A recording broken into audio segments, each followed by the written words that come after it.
Okay, so my story, should I tell you my story? Yeah, should we say who we are? Well, I know who you are. Yeah, you know who I am. How professional do we want to be? Well, let's just do a quick introduction. This is Christine and Sarah, and this is Sex with Penguins podcast, off the cuff, as is. Off the cuff phone call. Come as you are. Raw gonzo. I have a story for that too, but go ahead. So you're opening a package. So I opened the package, and it is Stonewall Kitchen's garlic and onion jam. And the story behind why I have that is that I was reading an article in Vanity Fair the other day about Adolph Green and Betty Comden, who were a writing team in the, I guess, 40s and 50s. They wrote such movies as On the Town. I think they wrote Singing in the Rain as well, like all these old musicals. Uh-huh. And would have been this guy's 100th birthday, so that's the reason why they had an article, like a profile of him. And as I'm reading it, I'm sort of remembering the days when I used to sit with Kristen and watch musicals. We spent a lot of time, sitting, drinking lots and watching musicals. Drinking and watching musicals. Oh, yeah, and snacking. This is the key here. And I had this overwhelming sense memory come to me where I could taste a taste in my brain. Like I had the sensation of the taste in my brain so clearly, and I couldn't figure out what it was. I was like, what's that flavor? I know. Why am I thinking of that now? And I couldn't place it, but I could feel that it was like sweet and savory and slightly effervescent, and it was really delicious. And what the hell was it? So I kept reading, and it came to me that it was this roasted garlic and onion jam that we used to eat as because one of our snacks was this jam with a little bit of cream cheese on a cracker. Oh, it sounds really good. So good. It was just that. I've never experienced such a powerful sense memory like that. And so I had to order it. All right. I'm so happy they actually still make it. This is going back like almost 20 years. I can't even believe it. So is it the exact same kind? Yeah, it's the same brand. And so I think I have some cream cheese. I'm going to have a snack later. Let's have it right now and see. I want to hear if it's as good as you remember. Okay. Well, I'll open it now. Taste test it now. Theater of the mind. Imagine. Describe. Where's a cracker? There's a cracker. You didn't have to ask me twice. What? What? Have a snack? Yes. Okay. With my arm. I had to do a fasting blood test this morning, so I have eaten since then, but I'm still just hungry. Where's my cream cheese? So this is your week to do all of your medical stuff. Yeah, part of the challenge. Did the mammogram yesterday. Did the doctor today and the blood test today. I think dentist is next week and gynecologist is next week. Awesome. I need to find a new gynecologist. I have to rant about my doctor's experience as well at some point. I should tell you about the mammogram. That's actually on the list of things that we want to talk about. That's true. Today. I have things to say too. Yeah. Well, why don't you take a turn since I told my dumb. Well, yeah, I'm waiting for you to eat. Okay, your eating is more exciting than my story.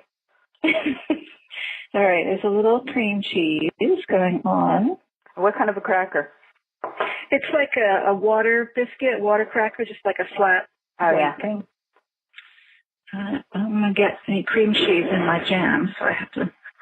It's one of my big pet peeves is people who get crumbs on the butter, or butter in the jam, or peanut butter in the jam. Peanut butter in the jam is the worst. And I live alone and I do it all the time and it really annoys me. You annoy yourself. Yeah, why can't you just wipe off the knife or use a different knife before you put it in the jam? I had some toast the other day and it was like, I thought I was out of peanut butter. Well, no, apparently there's some still to enjoy in the jam. Okay, ready? Here it goes. Yep. Oh my God. Is it good? I'm 22 again. Wow, I want some of that. I'm 22 and drunk. Well, that sort of segues into the other topic that we've been emailing each other about, which is that whole I don't know if you want to go into pleasures now, but just the whole triggers business. Mm-hmm. I'm chewing. Okay. So you talk. But more than that, I wanted to talk about, I just got, this is, let's call this once a hippie, always a hippie. I'm just really aware of the fact that I am constantly perceived as a hippie, and I have no problem with that. But people think, like, for example, I was at my sacred circle last night, and it was a good night, and we were all sitting around. And at some point, I can't even remember why it came up. Oh, we were talking about chemo because one of the members of my sacred circle she's been through a lot. And she had breast cancer, and so she went through chemo, and somebody asked her if she had medical marijuana while she was on chemo, and she said no, but that some of the other ladies in her group did. No, but Christine's got some. I don't. I know. I have none. Let's make that clear from the very beginning. I am sober and I do not smoke marijuana, but I know plenty about it because I'm interested and I think that it's a safe alternative for other more harmful drugs. And so I've been researching this stuff. And so somebody was saying something like, there's a way that you can get the benefits of medical marijuana without even getting high. And I said, yeah, that's true, because what they've done is growers have developed a strain of marijuana. It's called Charlotte's Web, this one particular strain, and it's high in cannabinoids, and it's a particular kind of cannabinoid, and then it's and I'm probably saying that word wrong, but it's also low in THC, which is what gets you stoned. And so I'm spouting all this off, and it's nothing I've really been thinking of, except I've been, researching, and I looked over, and somebody was giving me this look like, of course you know about this. And it's like, you know what, I really don't, and I didn't correct anybody. Just now I corrected you and said, let's be clear about this, but I just don't care anymore. It's like, and I got into sort of let's not call it an argument. Let's call it a discussion on a thread on Facebook for a group, and somebody was talking about there's an estate here. I live in the Valley. I live in the San Fernando Valley in the city of Los Angeles, and so there's an estate in the valley which is called the Oak Ridge Estate, and it was formerly owned by Zeppo Marx and Barbara Stanwyck, and it was a thoroughbred farm. It was they raised thoroughbred horses, and it's over in Northridge, Chatsworth area, and I think it's Northridge, and it was this big estate, and they used to raise horses, and it was a huge ranch. And they sold off pieces of the property, and finally at the very end, Jackie Oakey, the movie guy, do you know who he is? No. He ended up owning it. He was an old-time guy, and again, I'm probably saying his name wrong too, but I don't care. So anyways, he had the thing, and so it was like, Lucille Ball had a place nearby with Desi, had a ranch nearby, and so they used to do a lot of celebrity entertaining in this place, and it's a mansion, but it's not a mansion by our standards now. It's a mansion. It's a ranch house mansion by the standards of old Hollywood back in the day. Small rooms. The thing. Yeah. You went to that house in Pasadena, right? Oh, so, you mean like that one that we visited recently? Yeah, the one that was from 1908. Like a mansion, not a McMansion. Right. Yeah, and the functionality of the rooms was different. And anyway, so it's not much by today's standards, but it was something back in the day. So this mansion had been falling into disrepair, and the UCLA or USC owned it, and they weren't really taking care of it. But the irony of the whole thing is, here's this dilapidated place just falling apart, and they weren't too careful about keeping doors and windows locked, and so people were going into it. But they weren't. They were vandalizing in terms of they were stealing some of the fixtures and stuff like that. But there's a bunch of murals in there that nobody defaced, and it wasn't like crack dealers were hanging out in there or anything. And they had a pool that, for some reason, the powers that be who were in charge of the estate saw fit to keep perfectly maintained. So with water in it and everything? With water, not a single leaf in it, water in it, filtration system. It looked beautiful. Just absolutely beautiful. It looked like somebody had been there just skimming it the other day. And I know about this because some guy jumped the fence and went in and filmed it. So he jumped the fence and thanked USC for letting him come visit the property, and and then he went in, and it looked like he used a key to get in. But anyways, I posted. Somebody said, I've seen this place boarded up. What is it? And I responded by saying, that's the Oak Ridge Estate. And then somebody who works there now, because they've reclaimed the place, and the city has adopted it, and now they're starting to do tours of it and restore it, and it's being watched, and there's a caretaker and all that stuff. But back in the day when this guy had filmed this thing, nobody cared about the place. And there was nothing being done with it. But I was grateful because, at the time, no one ever knew if they were ever going to do anything with it, and several times it had been in jeopardy of being sold and demolished. Right. So I was glad the guy had gone in there and taken a video. He didn't hurt anything, and he actually swam in the pool. And I just appreciate rebels and outlaws and people who just go there and do that stuff and report back so that the rest of us can enjoy through their unlawful activities. And so they're with no personal risk to our life or limb. No, you just have to sit there and watch it on YouTube. And the guy puts his face out there, and and it was fun. It was a funny video. There's one room he goes in, and there's nothing but bees on the windowsill, and he's like, ah. And I don't know. I found it funny. It was goofy. It was stupid. It was funny. Oh, send it to me. That sounds like fun. I will. I'll give it to you. I'll give you the link. And so because they had said. Somebody had posted the link, which I originally posted, and I went farther up in the thread and saw that the actual official site was posted there, so I didn't have to do that. So I said, well, meanwhile, since the tours are all sold out and they're not doing them except every couple of months now, here's a link to what it looks like on the inside.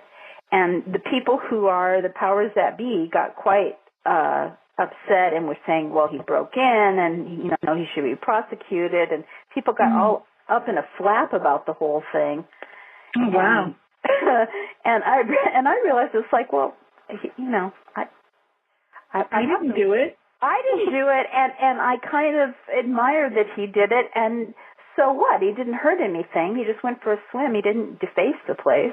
He just showed us the rooms and went for a swim, and somebody said, oh, it's so disrespectful. If he was trying to be funny, he wasn't, and he was just, I found the whole thing so disrespectful. And it's just like... It doesn't sound like it was disrespectful at all. I mean, if somebody's going in there and, like you said, spray painting the fireplace or something, then it is. But he was making fun of the murals and stuff and saying funny things, and, and it was just silly. And, and so I was just like, oh, my God, people, get the stick out of your ass already. Just lighten up. So I realized that I'm once again sort of flying in the face of everything that everybody thinks is decent. So was that on the neighborhood website by any chance? No. It was on. This is Valley Relics, which is I used to work for the Museum of San Fernando Valley, right? and did the Horses Project there. And Valley Relics is the private Tommy, the private collector who turned his collection into a nonprofit museum. Right. Oh, so it was on his Facebook page or something? Yeah, he has a group now. He just started a group on Facebook. So it's the Valley Relics group. And so people are posting pictures of stuff and saying, you know, and asking questions and sharing memories, and it's great. Yeah. Well, the reason I asked is because that neighborhood, I can't think of the name of it. Nextdoor.com. Nextdoor, there you go, nextdoor.com. People tend to be a little bit, stick up the butt. Oh, yeah. But I think that maybe they are on Facebook, too, actually, now that I think about it. People are they're very, when it comes to property, people are very, that's mine and this is yours, and, I don't like what you're doing and you're making too much noise, and that whole boundary thing. Yeah. And go ahead. Well, there's a story related to that where, did I tell you about the sanding incident? Sanding, yeah. So Julian, my husband he's always working on the car out in the back. He's got some beat up old car that he's working on. And one of the things he does is he has to sand them down so he can repaint them. So he restores cars, just correct. Yes, he restores old cars, usually British. Handsome British guy who restores handsome British cars and makes them beautiful. Well, thank you for advertising my husband. You did it much better than I was. Oh, come on, Julian's a handsome guy. But he sands the car so he can paint it, and we had some complaints from the neighbors who heard Julian sanding the car, and did not like that because there are children in the neighborhood, and the paint may have lead in it, and they're like apparently crawling around outside the house, sucking up all the dust. Oh my God! I know, and I actually felt so sorry for the person who complained, because I thought, oh my God, if you're worried about that, you must be so worried about everything. Was it the mad bin lady? No, it wasn't. Oddly enough. Oh my God, is there somebody else who has... There's somebody else who we thought was a reasonable person. Wow. But apparently once you have a baby, you lose all your reason about safety. Oh, does she have a baby? Yeah. Does she have a baby that she puts his little face over the fence when Julian's sanding his car? Yeah, and lets him lick the dust off. she leaves it alone to lick the paint off Julian's car. But it's, connected in that people are very concerned about what other people are doing and where they're doing it, and, this on my property and all this and that. So that's what made me think of it. So, he's done. He's done with it. So it's okay. Nobody's going to get lead poisoning. Well, until the next time he wants to sand a car. Right. And now every time he goes outside to do something on the car, he's like, oh, do you think I should ask the lady across the street before I take out the garbage or change the light bulb on the patio light? It's like, oh, I forgot to ask permission. You think that was okay? Oh, my God. Hey, the Mad Cooper is back. Oh, really? Oh, no. Yeah. Where? Yeah. So the deal is I've got my house is sort of next to a park, let's call it that, which makes it sound much nicer than it is. But out my back gate is a park and a hiking trail. What do you want to call it? But and it's a green space. Yeah, I mean, nothing's green right now in Southern California, but that's what it is. And in fact, what they did was they mowed down everything. There's not a blade of grass or a tree or a bush in sight on the other side. And on my side, it's a jungle. And somebody flips a match, and this whole side's going to go up in smoke. So how come your side is fuzzy and the other one isn't? I really don't know. That's a good question, because my side is really out of hand and very dry and needs a real good whacking. And it actually needs to be, and the other side grows faster because there's a reclamation stream that goes through that side. Mm-hmm. So the other side grows faster, has a lot more foliage, because if there is a single trickle of water, that side is where it goes. So on this side, there's just, wild shrubbery, and which is really nice, because when it rains, then I get a lot of sage back there, and I can wrap some sage. But there's a bunch of homeless people that hang out and live in the back of in the shrubs. Mm-hmm. And they cleaned out the homeless guy who was living. He had his own little condo on the cement. They cleaned him out because he was out in the open where people could see all of his stuff. Is he the one with all the stuffed animal? Yeah, the stuffed animal guy. Mm-hmm. And actually, I have a stuffed animal for him that I think I'm gonna put in a backpack and drop off at his little removed digs, because he has a new place. I found his new place.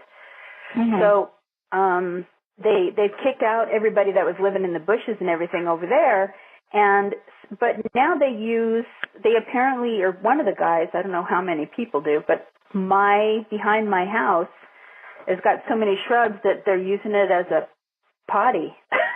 Mm-hmm. And remember, I found that one gift in the middle of the path. Right. Hang on. I'm just going to close my windows because I don't know if you can hear the leaf blowers, but part of the problem with working at home is that every goddamn day of the week there is somebody nearby who has their gardeners come. So it's never quiet here. So their gardeners come and people are sanding their cars. Oh, God. Go away, everybody. Yeah, the leaf blowers are kind of driving me nuts right now. Anyway, go ahead, Mad Pooper. So I had the Mad Pooper incident, and then the other day I was going for a walk, because I've been trying to go for a walk every day, and so and get some exercise. So I was out there the other night walking around, and I noticed this for about a week, and I thought, is this person gonna come and reclaim this or not? There's a pair of pants. And it looked like somebody literally just stepped out of them. It's not this is not the first time that has happened to you. No, it's not. People tend to come to my house and lose their pants, because they do that in the front of my house too. Yeah, and that's the funny thing. They step right out of them. It's like they come to my house, and something about it. I guess it's because everyone knows I'm a hippie. There's a vibe out there. Right. They just want to take their pants off. So the minute they get near me, they want to take their pants off. And so in the back of the house, there's this pair of pants that somebody just walked out of. And I'm picturing, is there a pantsless man just walking around? Mm-hmm. And so I kept thinking, well, okay, maybe the pantsless man will come back and pick up his pants. But a week went by and nothing happened. Did you fold them nicely and put them on top of the No, I didn't want to touch them. Like you do if you find a little baby sock, people fold it nicely, or a hat and put it on the bush. No, these look like they probably were left for a good reason. Mm-hmm. Like something had happened, and there was something had happened in them. Yes, I didn't want to know. I let the mystery of the pants be there. I just let them be, and I just thought, okay, well, maybe they'll come back for them. And then a week passed or so, and they just were still there, and they're right outside my gate. So I'm like, well, I should get rid of them. And so I picked them up gingerly by the belt hooks, and I did not look at them very well, because I just didn't want to know. You didn't want to see, yeah. No, I didn't want to see, but something had happened. Let's put it that way. Mm-hmm. And so I was like, oh, okay. And there's a trash can. There's a trash can not too far away. So I went ahead and put the pants in the trash can. And then it gets better. I walked a little farther down the path, and there was a sock. So had something happened in the sock too? Yes. Someone was using the sock, and there was still an attachment on the sock. Oh, no. Yeah. I'm just feeling so sorry for the person who was in that pair of pants and well, I don't right understand why they couldn't pick them up and put them in the trash can. Because we have a perfectly good trash can that actually the city does come and empty. And it's always got a nice clean liner, and the bench is clean and everything. And and it was like, not too far away from where the trash can was. They would just have to. Yeah, but the person who was having that experience was otherwise occupied. I think. a little distracted. So I actually picked up with the smallest amount of my finger that I could the edge of the sock and put that in the trash can as well. Mm-hmm. Because I care about my community. I care about the planet. I'm hugging trees and being a hippie. Right. And then you went home and boiled yourself. I did. I took note of it on my start of my walk, and I did the deed at the end of the walk because I just yeah. I couldn't function with that stuff out there. Well, I could tell you about my mammogram experience. Alrighty. It was my first mammogram yesterday, and it's something that I have been putting off doing for probably a year. I think that was the first mention, when I went to the doctor one time of, oh, well, it's kind of time for you to do that. And I don't know why I didn't want to do it. Well, I mean, I do. It's not a pleasant thing to do. And it wasn't scary to me. Like, I didn't find it, particularly oh, my God, I don't want to know if I have breast cancer. It's just too awful. But I just didn't want to do it. It was like a drag, and I knew it was going to take a long time, and I knew it was uncomfortable, and I couldn't get it up to just go and do it. I also, the same way with going to the dentist. I just, I don't love it, so I just don't bother doing it. So I finally made the appointment a couple weeks ago, and went yesterday afternoon, and I went to the breast center. This place that I no better place to take your breasts. Well, exactly. It's in the breast center, the Huntington Breast Center, and it was, honest to God, just like a spa. Wow. It was beautiful. There was a fountain in the waiting area, and they were playing Richard Gere movies on the television while we were all waiting. Oh my God. And then when they've come to check you in, they have taken your picture ID, just when you check in, and so they know what you look like. And so there's no Sarah, we want Emery, come on, who's next? They walk up to you and say, hi, Sarah, I'll be taking you in now. But they know who you are. I think that's kind of creepy. It was a little weird, but it was very discreet and spa-like. Mm-hmm. So she takes me back there. You so don't live in the valley.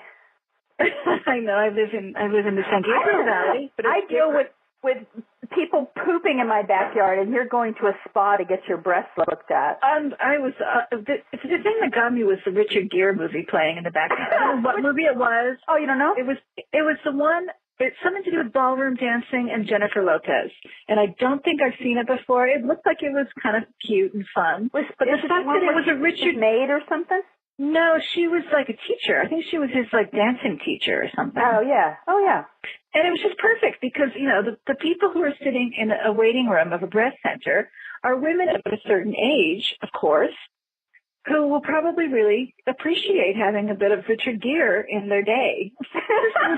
It was so cliched, It's like whenever I read Oprah magazine and I'm reading it, I'm like, oh my God, this is directed exactly at me. I felt so targeted.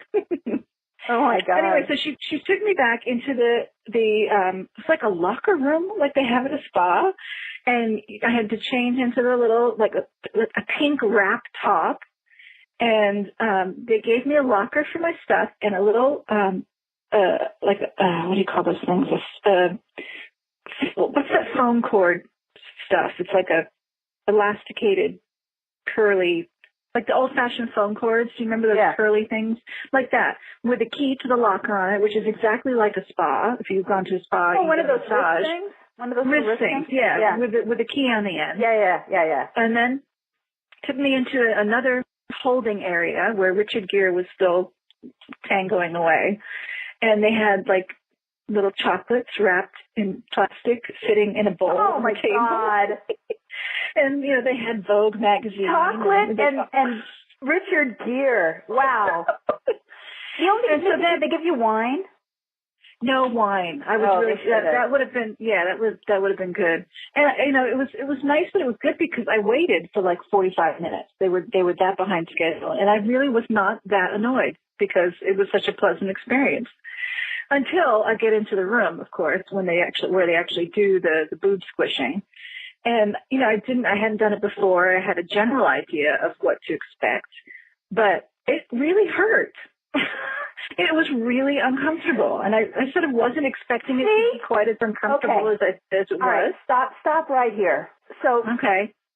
When I told you about my experience and you were saying, oh, well, they have so much better equipment now and I don't think it hurts anymore. I didn't realize that you were saying that without having any experience of your own. So you had absolutely nothing to stand on when you said that to me. No, I didn't because that was what I heard too. And that's what I was telling myself all this time. No. See, I went in, it didn't hurt me at all. Can you imagine?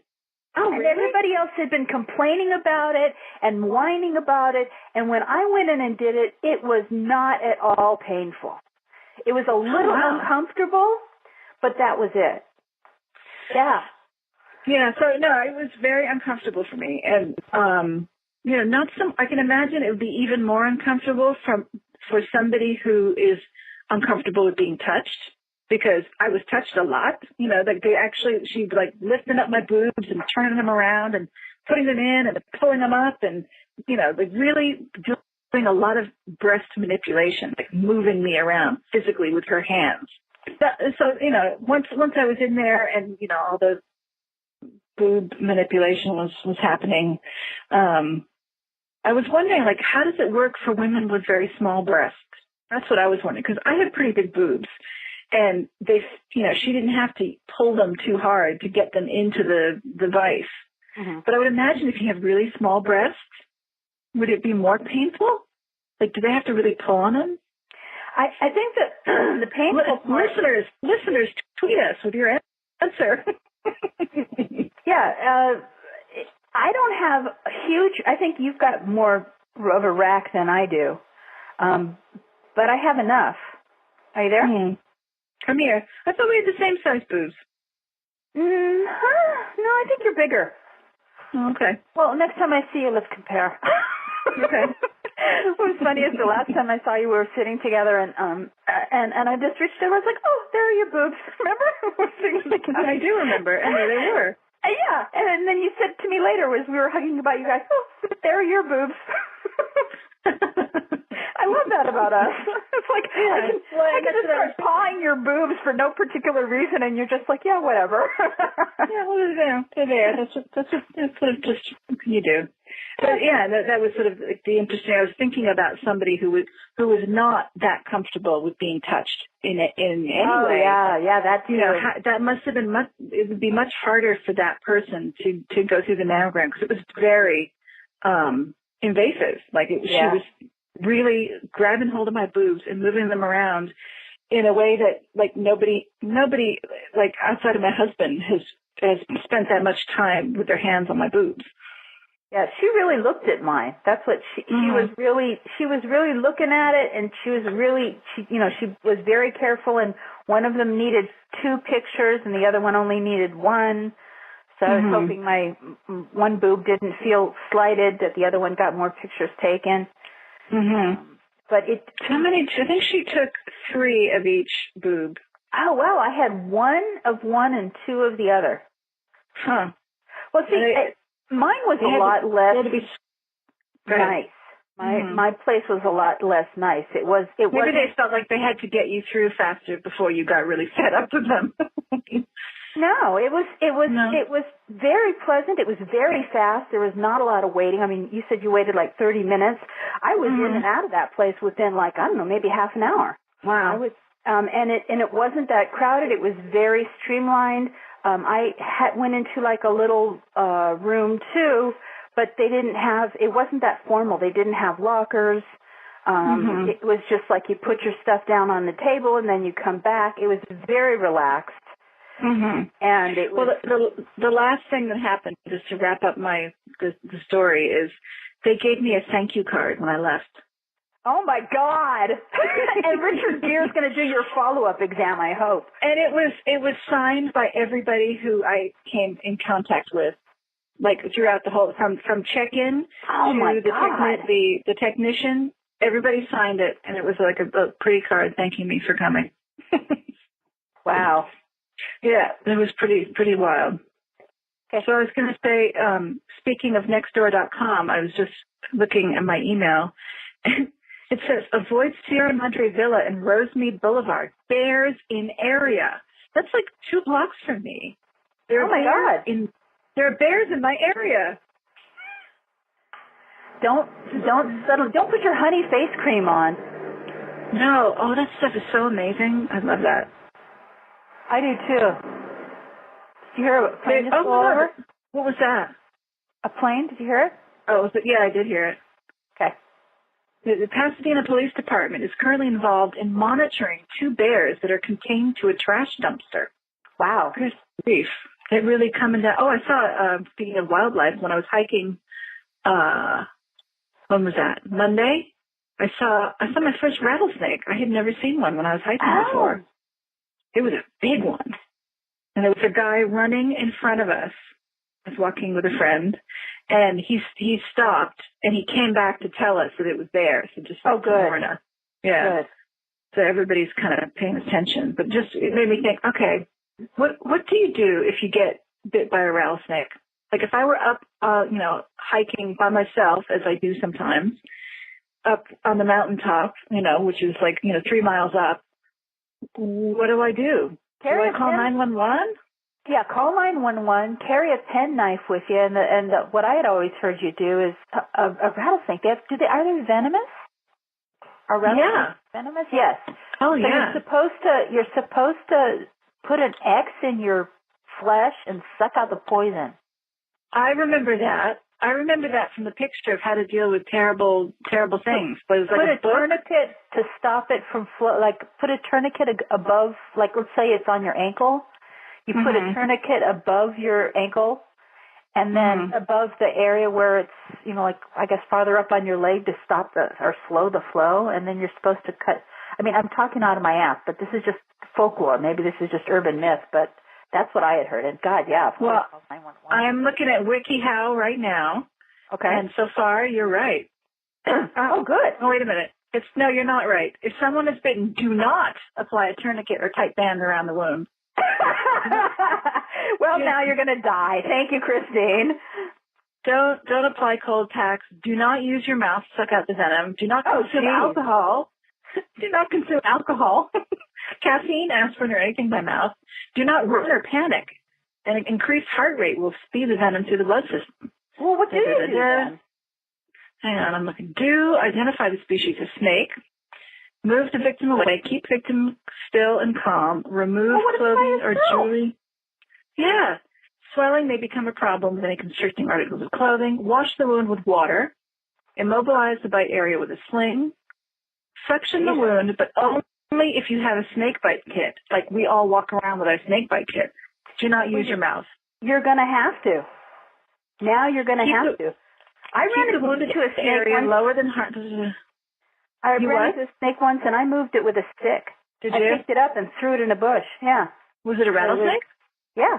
I was hiking by myself. There was a big rattlesnake in the road, and I took a stick that had like a little crotch in it, a little V in it, and I picked it up with a stick and tossed it into the bush. Well, this one doesn't say what to do if you're by yourself. It says keep the wounded area lower than heart level. Carry victim if possible. This will slow the movement of the venom and transport victim to the nearest medical facility for anti-venom. Okay. But there's this great picture. I just sent you this picture of the WikiHow pictures are great. It's a guy he's got a thought bubble with a big rattlesnake in it, and he's like stroking his chin. And he's really thinking about. Oh my God! Snake. Anyway, so where were we? I think we did the mammogram. Okay. Yeah, we're done with the mammogram. I hated it. It was unpleasant. But hopefully I don't have to do it again for a while. Okay, your turn. Mine was was a piece of cake. That's why, see, and you were saying, well, I think it's, better equipment and it's not uncomfortable anymore. And everyone I had heard, my husband was telling me. Yeah, everyone that I had heard had told me something similar to what you just said, except that their places weren't as nice, weren't as swank as yours. But they had all told me that it was just this miserable, horrible, painful experience, and Mine was just a piece of cake. I mean, it was a little bit uncomfortable, but aside from that, really not that big of a deal at all. And so what can we learn from this? So I had heard, it's so much better. It's so much better now. It's not painful. It's okay. And I experienced discomfort and pain. You were told, that it sucked, it's really horrible, and then it was just fine. I don't know what that means, but I think it means something. So what it means is just don't have any expectations. Just go and have it done. Yeah. Have somebody look at your boobies. They might take a lot of pictures. They might take only one.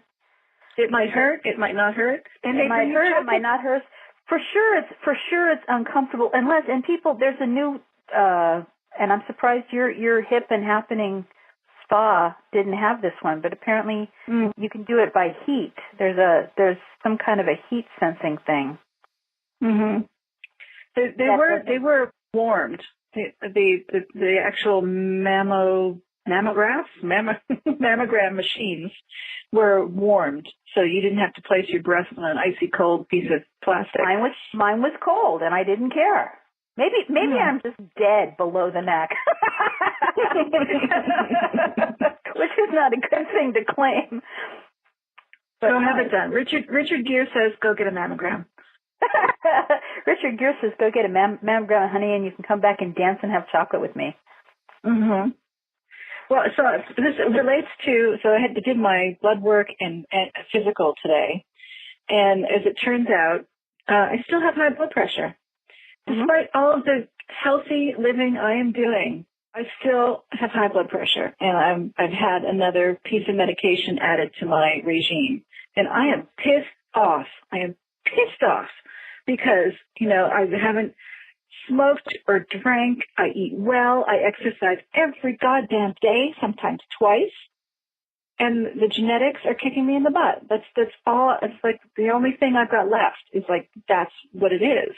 And so it just makes me want to drink a martini and have a cigarette.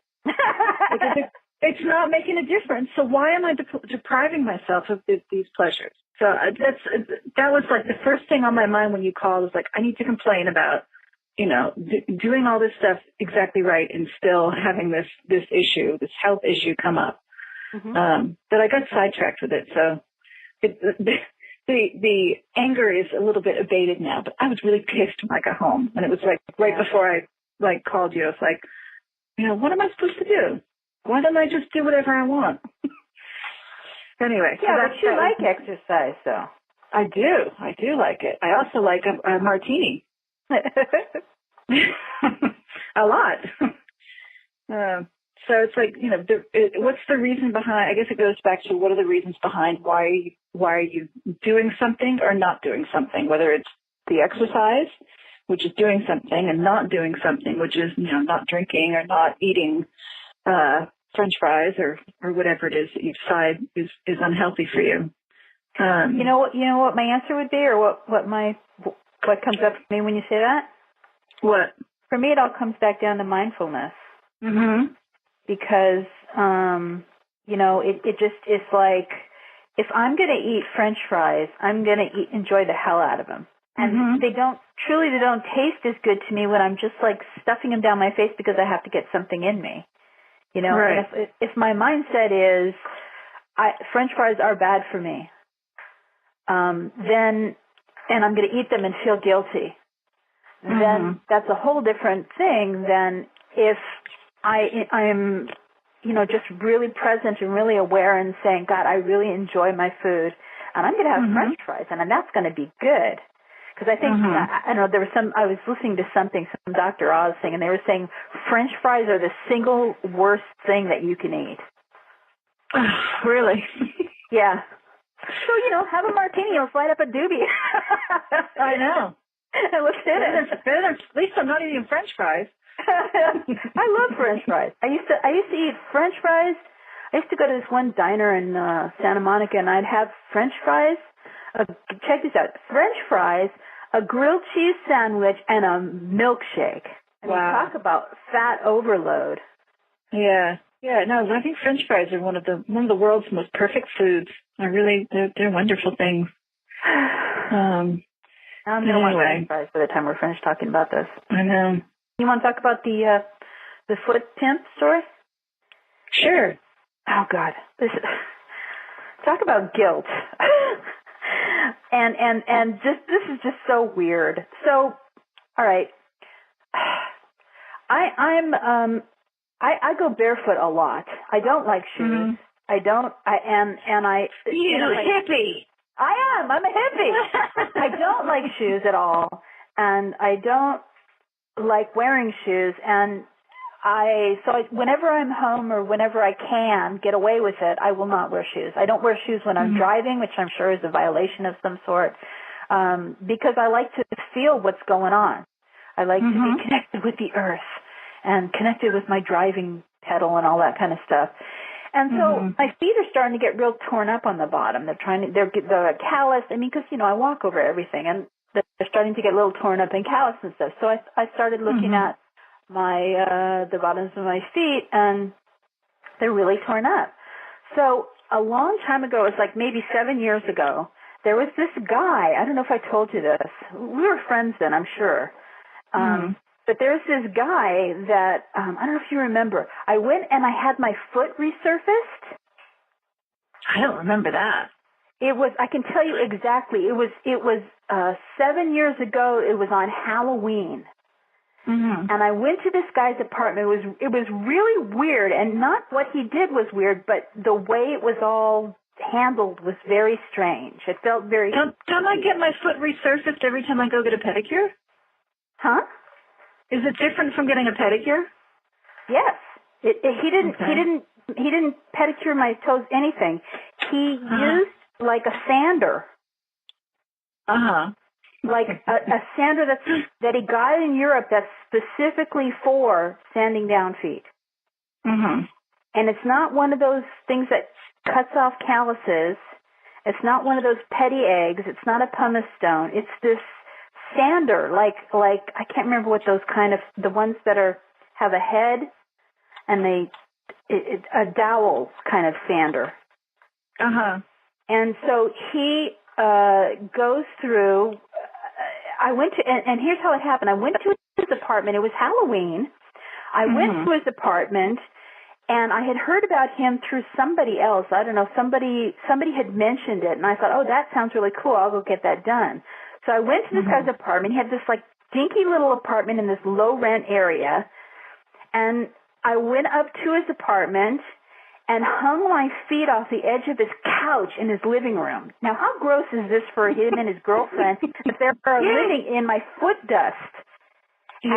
After I have my foot, and what he did was I'm hanging my feet over the edge of his couch, and I'm laying down and hanging my feet over the edge of the couch, and he is resurfacing my foot with this thing. And it was like $20.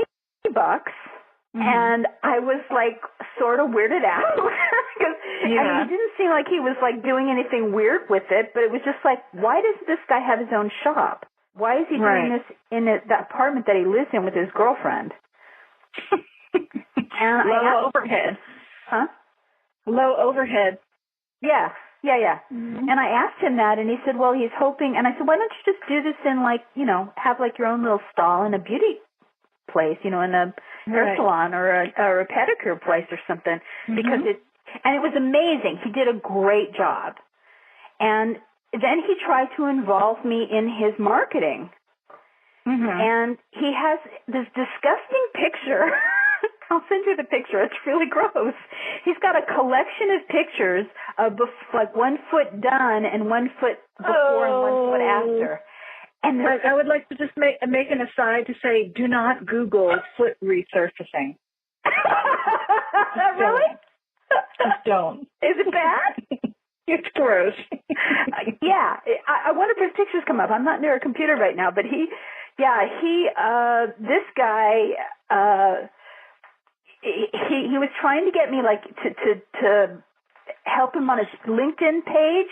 And I'm like, I don't want to be professionally associated with this guy whose profile picture was of a nasty, gnarly, cracked, ugly, dirty foot and a pink foot in this kind of weird position, like a kneeling position with the toes extended. Okay? Oh, yeah. Yeah.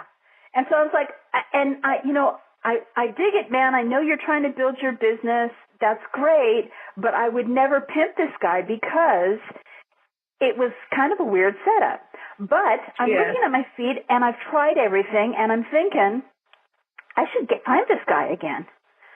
And I couldn't find out what happened. So that's what I did. I went on Google, and I started researching and trying to find out where this guy was. And inadvertently, I ended up someplace totally different as the rabbit hole that is our friend Google. And I ended up on this blog that was talking about this foot guy. Totally different guy. And I don't know why, but I'm so embarrassed.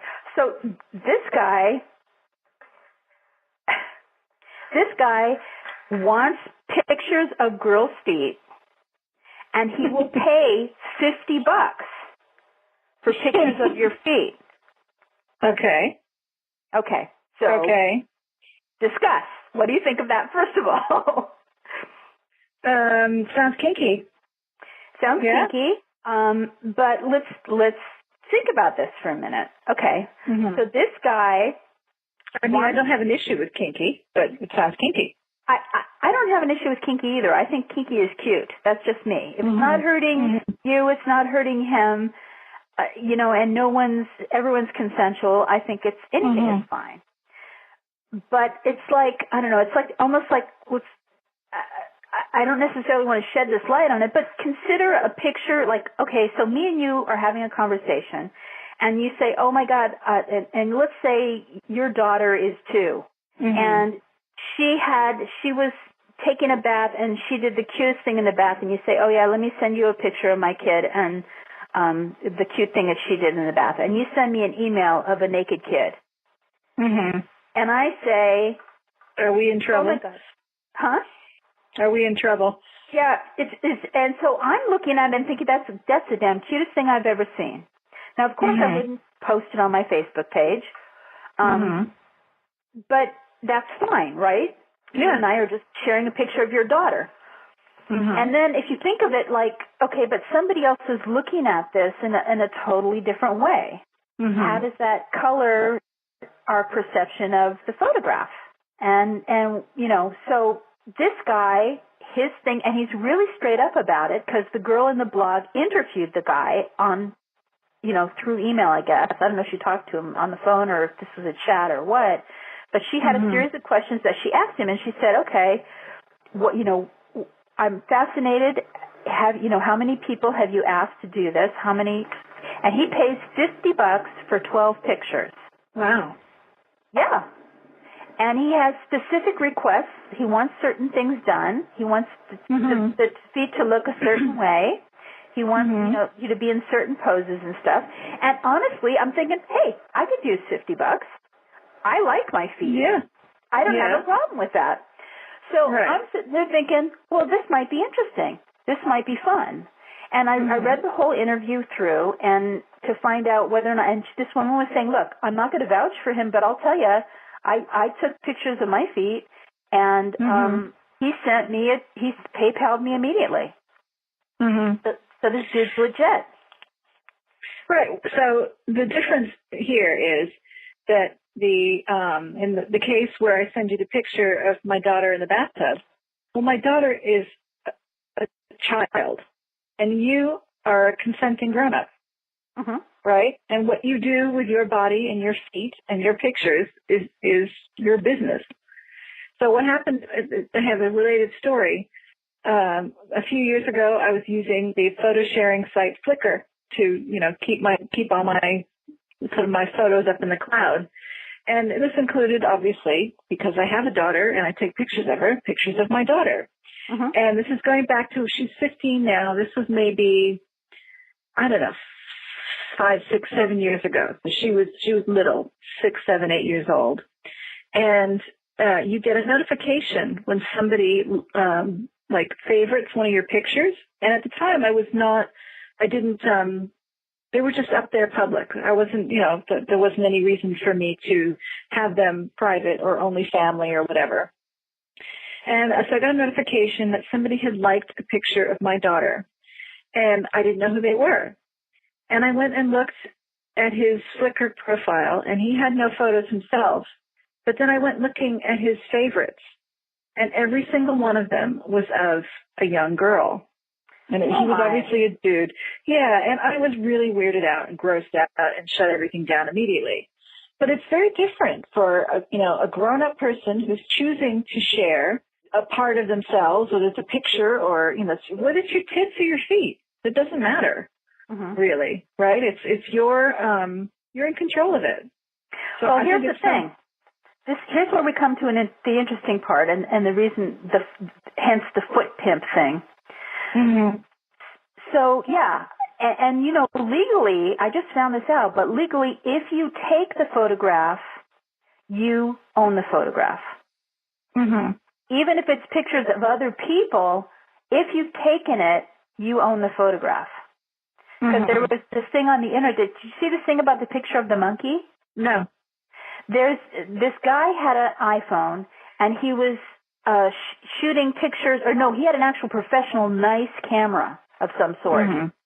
And but it was an easy to manipulate camera, I guess. And he was taking pictures of some monkeys. And the monkey came up and took his camera, and the monkey started snapping selfies of itself. Mm-hmm. And the man, and it took a whole series of them, and some of them were very good, like posed, and then the monkey was smiling, and it was a monkey selfie. Mm-hmm. And so there was a big controversy, and I was thinking, well, of course, the guy owns it. It was his camera. But because the monkey took the picture, and it went viral, and because the monkey took the picture, the monkey actually owns that photograph. Wow. Yeah. So they can't legally sell that picture. Monkeys have rights in the eyes of the law. That's right. That guy who climbed into the estate didn't have any rights, but this monkey has rights. Yeah, so I'm thinking, okay, I can use a quick $50 and everything, and I'm thinking, okay, I'm gonna, I'll shoot some pictures off to this guy, and then I looked down at my little feet, and I read through his list of requirements, and I realized my feet are not camera ready, and I'm not going to please this guy, and so I started getting foot anxiety. and started having, like when you put yourself up on a website and you're worried about that your picture is going to represent yourself. Well, this is so stupid because I'm never going to see this guy. But I started thinking, and then he asked me how old I was. So I emailed the guy, and he asked me how old I was, and I thought, should I lie? How would he know? Does he want to know how old the feet are? Yeah. He wants to know how old the feet are, and I don't know if that's just to make sure that they're not underage feet. Mm-hmm. So I'm going through all this, and then I'm thinking, okay, my feet are not camera ready, but I do have a picture that that I was so proud of that I actually remember when we sent out when I was living with my ex-boyfriend, and we sent out we were one of those obnoxious couples that one year where we were so smug about ourselves that we sent out a photographed Christmas card. Do you remember that year? Mm-hmm. I do remember that card, yeah. And there was a picture of my feet on that Christmas card. Do you remember that? I don't remember the feet. Did you save that postcard? Did you save that Christmas card? I don't think so, no. Okay.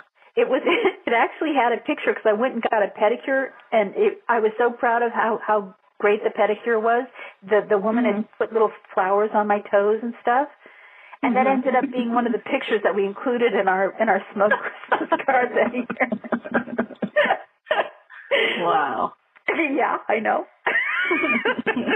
We're doing so great, and here's a picture of my feet. You can tell how great we're doing because I had the money to go get a pedicure, my foot resurfaced, and little flowers painted on my toes.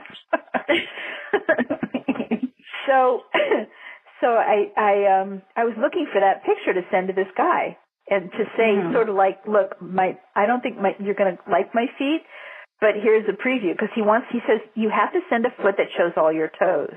So I was looking for that picture because I couldn't remember. I think I was wearing Birkenstocks, which is like, again, hippie, unsexy. And so I went looking for that picture, and instead what I found, and here's the foot tip part, I found that picture that me and you both, and who took it? Did I take it? Did Georgina take it? Did you take it? That picture of all of us the day that we all went to the in the it was like in a circle. It was like you and me, and Poopsie and George and Marina, maybe. Yes. It was a whole bunch of us. Yeah, and I have that somewhere. I have that picture too. Yes.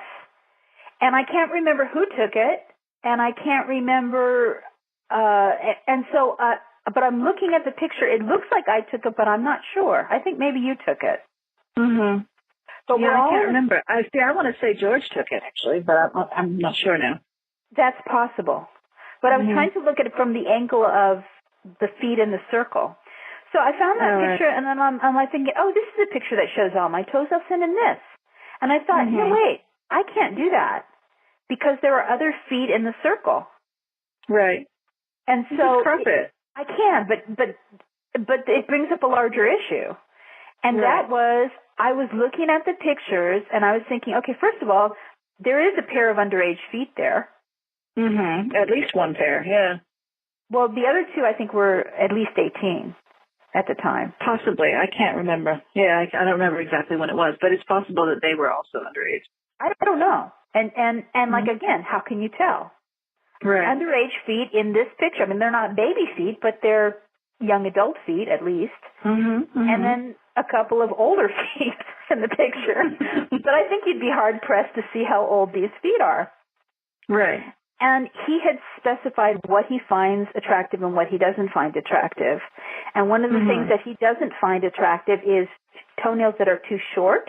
Mm-hmm. He doesn't like it when like the front of the toe is like visible, I guess. Uh-huh. And I always cut my toenails down because I do, ever since I started running, you have to keep your, when I was running in the day, you have to keep your toenails short because they'll cut the sides of your foot. Right. I keep mine short for the same reason. I don't like the feeling of them pressing, like when you're walking or hiking or whatever. It's very uncomfortable. Yeah. So for practical reasons, but for foot fetish reasons, this guy likes toenails a little longer. Mm-hmm. So I'm not going through all these self-esteem issues, just trying to consider sending this guy pictures, which tells you where I'm at. So, and then I realized, you know what? I can't send him this picture because not everybody in the picture is consenting. And then I also realized that from his, and the thing that he really likes, and if we have any foot fetishists listening, this is, I don't know if this is, but his thing is he likes the second toe to be longer than the big toe, which is who? Oh. You. Is it? I have shoes on. I don't even know. Take your shoes off. Look at your feet. I am. I'm going to be. And I just had a pedicure recently, too, so. Did you? They're looking pretty good. It's been a while. Want to make $50? So I was looking at the picture, and after we talk about this, you have to go look at that picture.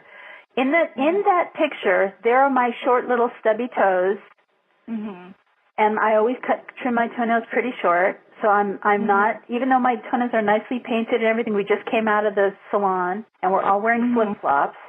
You're wearing a pair of sandals, and you can see that your second toe is a little bit longer than your big toe. I'm looking now, and they look like they're the same length. Maybe if I stand up. I think they are. You were wearing those sandals with the rhinestones on them. Mm-hmm. Yeah, I mean they could be. It's very close. They're not like freakishly long. not like a knuckle longer. Right. No, just maybe a little bit. You don't have prehensile toes. You have monkey toes. Well, so if that makes you a foot pimp, if I tell you you can send that picture to him and say it's you, what does that make me? That's what I'm saying. It's like so and if I come over to your house and take pictures, because to take really good pictures, I realize that you can, unless you have an automatic timer, it's really hard to take good pictures of your own feet, especially if you're wearing shoes or something. Right. So and if you want specific angles. If I come over to your house and we find out that he likes your toes better than my toes, and I take pictures of your feet, and I get the money for your feet, then I'm your pimp, right? Yeah, I guess you are. No, you're only my pimp if you give me some of it. No, right? pimps never give their hoes any money. That's the whole game. Hoes never get any money. Right. I'm a toho. You would be a hoe. You would be a hoe. You would be right. I'm taking both of my shoes off, and yes, my second toes are longer than my first toes. See? My big you want to be my hoe? Somehow that would just be so entirely appropriate. So I don't know why. It makes perfect sense. How have we not figured this out before? I don't know. Say you'll be my hoe. Say you'll be my foot hoe. And like I say, the thing that was really interesting to me was I went through this range of emotions when I was sort of preparing, and like, to me, it's like no big deal. I think it's kind of cute, and I have no problem taking pictures. I mean, obviously, like I said, I put it on my damn Christmas card. I'm fine with people looking at my feet and getting whatever jollies they can. That's kind of flattering, actually. Right. Yeah. But the implications of including other people's feet and the thought that I was almost about to do it before I thought it through, I was horrified. I was horrified. I felt ashamed. I felt embarrassed. I thought, oh, my God, can I even talk to Sarah about this? And I thought, oh, my God, of course you have to talk to her about it. Well, I'm down for it. To be continued. I want to get this guy on the phone. Yeah. I want to get this guy on the phone and find out what his thing is. I wonder if he would do that with us. Would he come on the podcast? Yeah. I think he could be one of our most interesting first guests. What a coup that would be. It so would. It so would. Oh, how funny. Well, we'll have to follow up on that one. Report back. So that's the gist of what I have to say. We don't have any kind of clever sign-off or anything, do we? No. So we covered spirituality and sexuality. We talked about mindfulness. Yes, we talked about sexuality. We talked about foot fetishes. Yep. I don't remember what else we talked about. Let's see. Let me go back and look at the agenda. The unexpected surprise was we learned what not to do when you get a snake bite. Right. And I have to send you that link. What not to do. Do not drink alcohol. that was the takeaway I got. Was no booze. Because, you're sitting out there on the trail by yourself drinking. Yeah. With your snake bite kit. With your carry with you at all times. Pooping in your pants. Yeah, and having a mammogram at the same time. From Richard Gere. All right. It all works in. Okay. So that's it for now. That's it for this time for Sex with Penguins podcast. I'm Christine. And I'm Sarah.